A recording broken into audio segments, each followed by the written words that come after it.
They say trust is the foundation of every relationship. But what do you do when the person you trust most makes a choice about your body without your consent? My name is Sienna. I'm 32 years old. I live in Portland, and not too long ago, I thought I had everything I ever wanted. A cozy home, a great job as a digital marketing manager, a decent social life, and a husband, Jason, who I believed was the love of my life. We'd been married for 4 years, together for 7. We were that couple people described as solid. The kind of duo that hosts dinner parties, finishes each other's sentences, travels on long weekends, and posts carefully curated anniversary captions on Instagram. But looking back now, I realized we weren't solid. We were quietly cracking. Jason always wanted kids. I wasn't so sure. When we were dating, I told him up front, I love the idea of family, but I'm not ready for kids. Maybe not ever. He nodded, said he respected that he was open-minded, that it didn't have to be right now. That's what he said.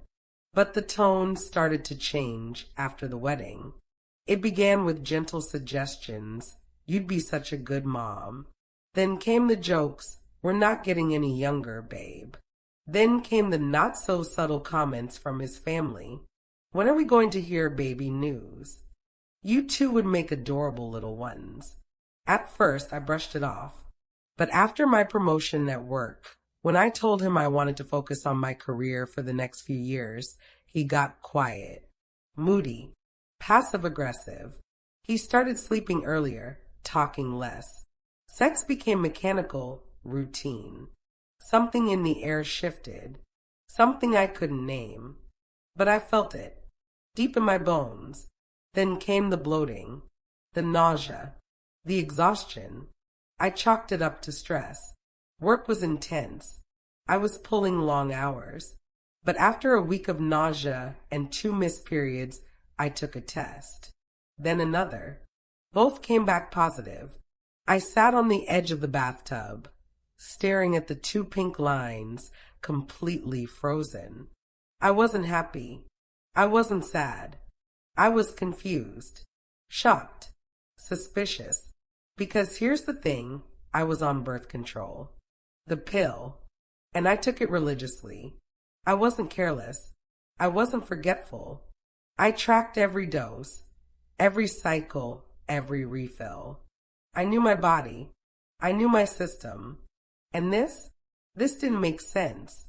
I told Jason that night. His reaction was too perfect. He gasped, then smiled like he just won the lottery. Oh my God, babe, are you serious? He hugged me, spun me around, kissed my forehead. I just knew it, he said. I had a feeling this month was different. That last line echoed in my head. A feeling this month was different? What the hell did that mean? The next morning, I checked the pill pack. I counted the pills. They were all there. I hadn't missed a day, but something was off. So I pulled out the old packs, the ones from the last 2 months. I opened them and held the pills in the light, comparing them side by side. That's when I saw it. The pills from this month looked different. The texture, the embossing. I Googled the batch number. It wasn't my brand. In fact, it wasn't birth control at all. It was a generic multivitamin. My heart started pounding.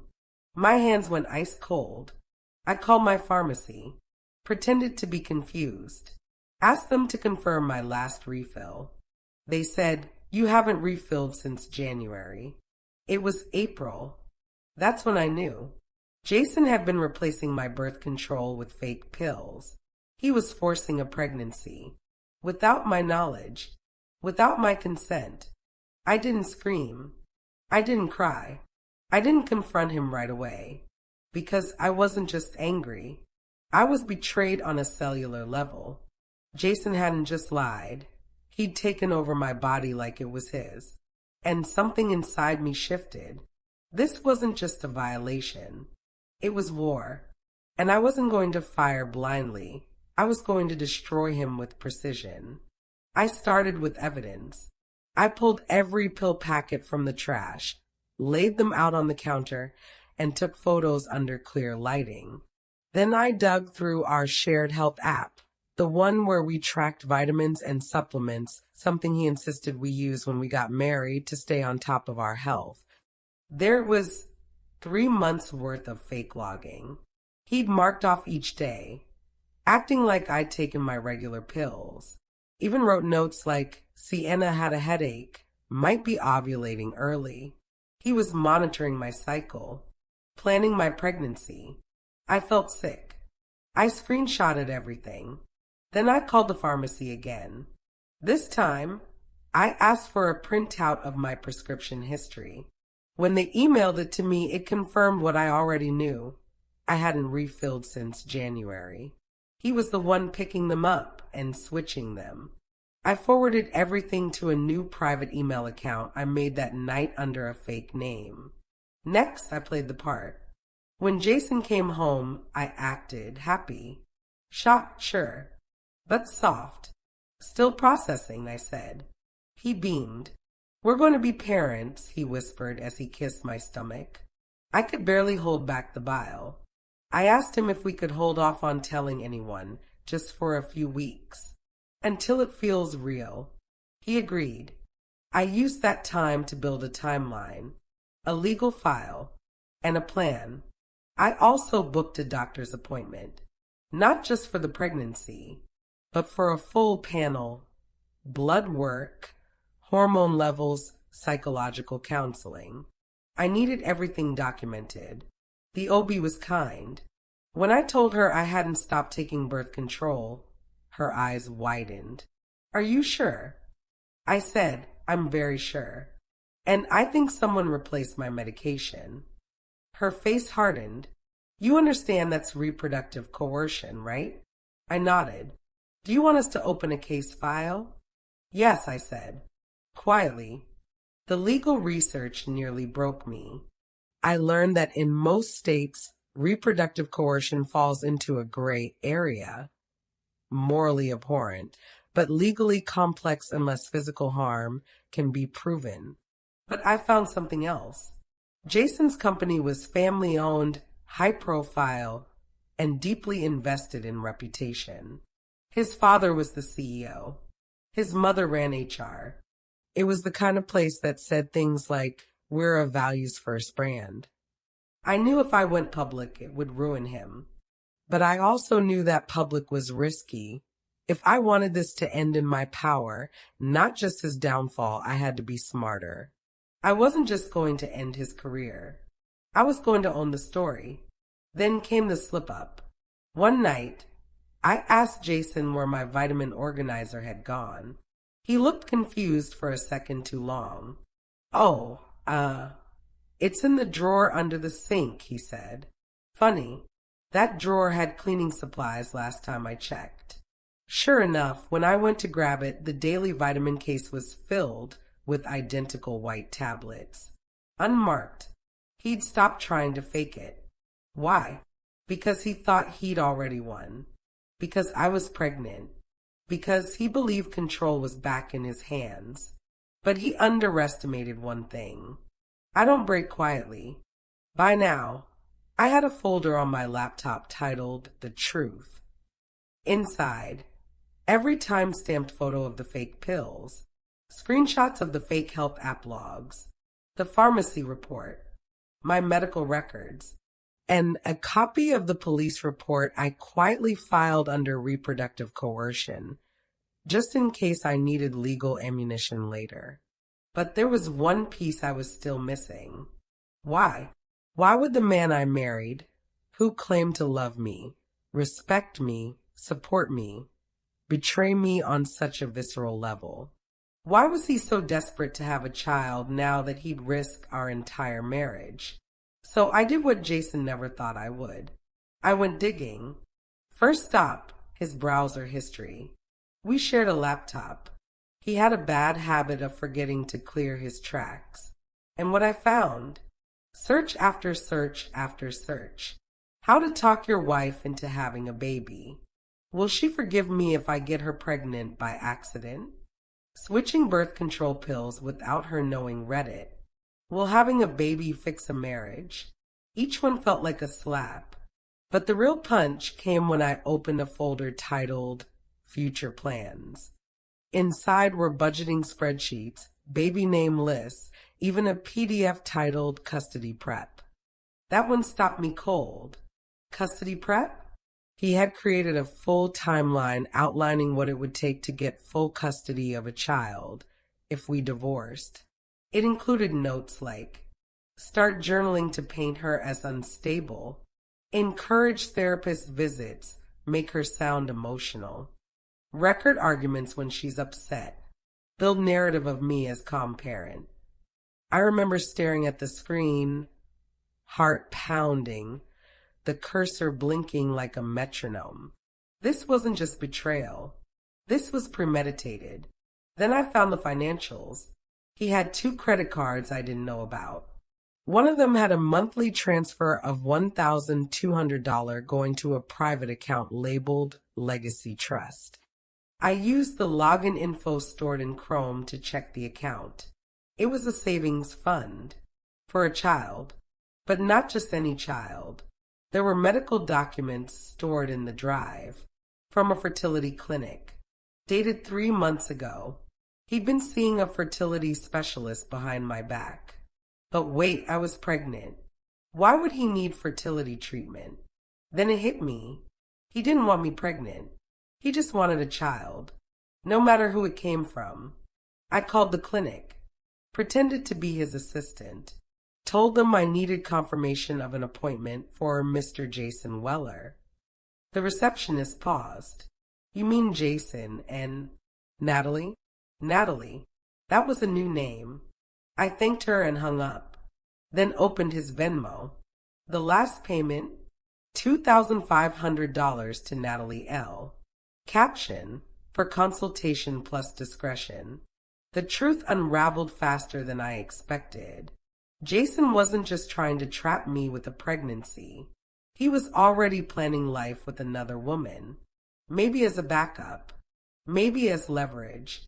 Or maybe, worst of all, he planned to make me look unhinged, win custody, and leave with the child he forced into my body. It wasn't about love. It wasn't even about family. It was about control, narrative, legacy, image. And now I had every thread of it in my hands. I wasn't just a victim. I was the narrator now.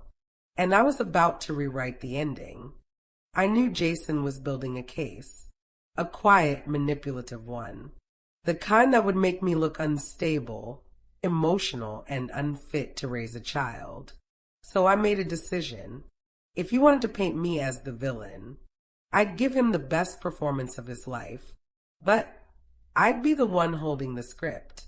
Step 1, plant the seeds. I started playing the role. Not erratic, just a little off. I would misplace my keys on purpose, forget little details, seem distracted in conversations. I started journaling out loud, saying things like, I don't know what's wrong with me lately. Maybe I'm too emotional to handle everything. I made sure he overheard. Then I scheduled therapy appointments and left the receipts open on the kitchen counter. And every time Jason offered to help, I thanked him a little too eagerly. Gave him everything he wanted to see, a crumbling woman. A perfect contrast to the calm, rational man he was trying to be. Step 2, record everything. Every conversation, every questionable comment, every moment where his mask slipped and the manipulation showed. I installed a tiny camera, meant for baby monitors, in the living room clock. Another one in the study. I used voice memo apps on my phone when we went on walks. I synced all the recordings to a private encrypted drive titled Freedom. It wasn't just for me anymore. It was for my future. Because by this point, I'd made my decision. I wasn't keeping the baby, but I wasn't just going to walk away. Step 3. Expose Natalie. I hired a private investigator. Not someone dramatic. A quiet, gray-haired woman named Rachel, who had once worked for a divorce attorney and now specialized in discreet digital discovery. She found Natalie in under 48 hours. She was a 27-year-old fertility nurse, single, recently moved, and she had no idea Jason was married.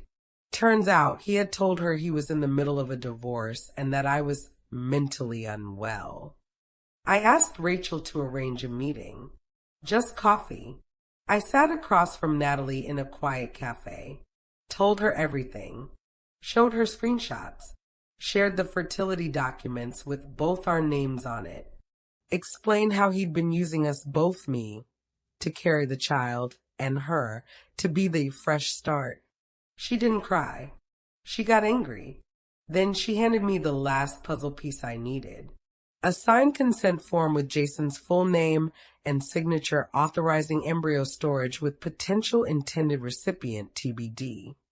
He had planned to implant someone else with my egg. My egg. Step 4. Make my move. I didn't scream. Didn't destroy his things. Didn't even yell. Instead, I made dinner.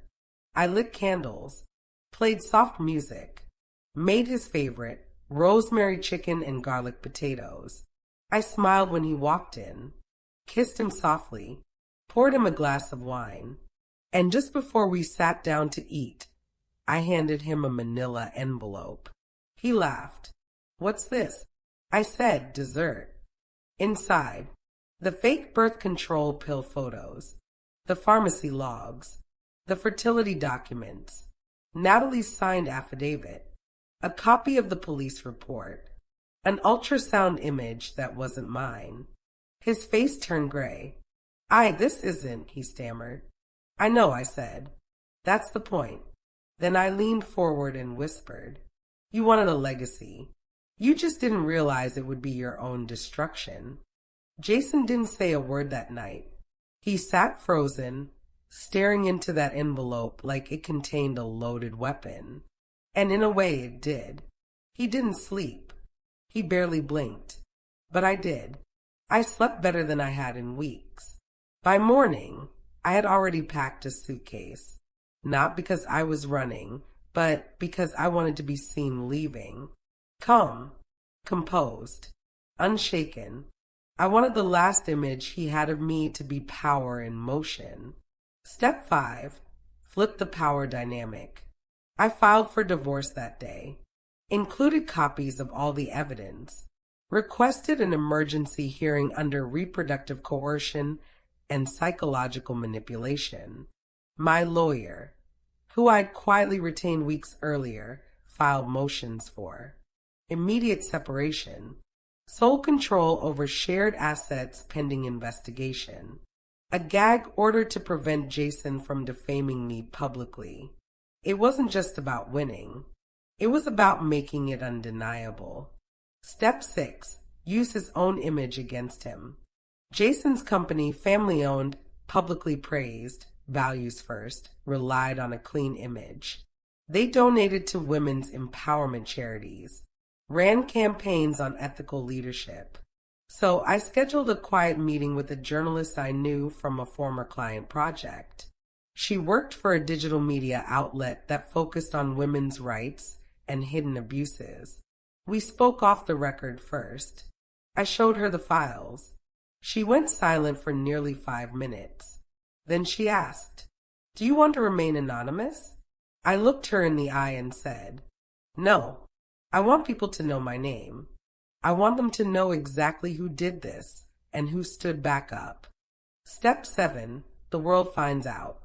The article went live 1 week later. My husband secretly sabotaged my birth control.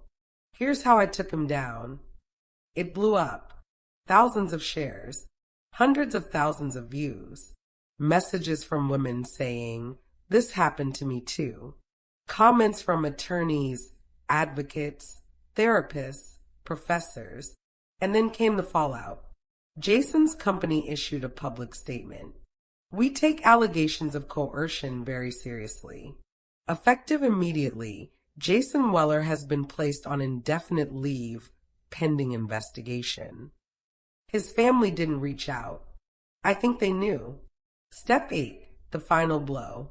Jason tried to fight it, tried to spin the narrative, claimed I was emotional, making things up, overreacting.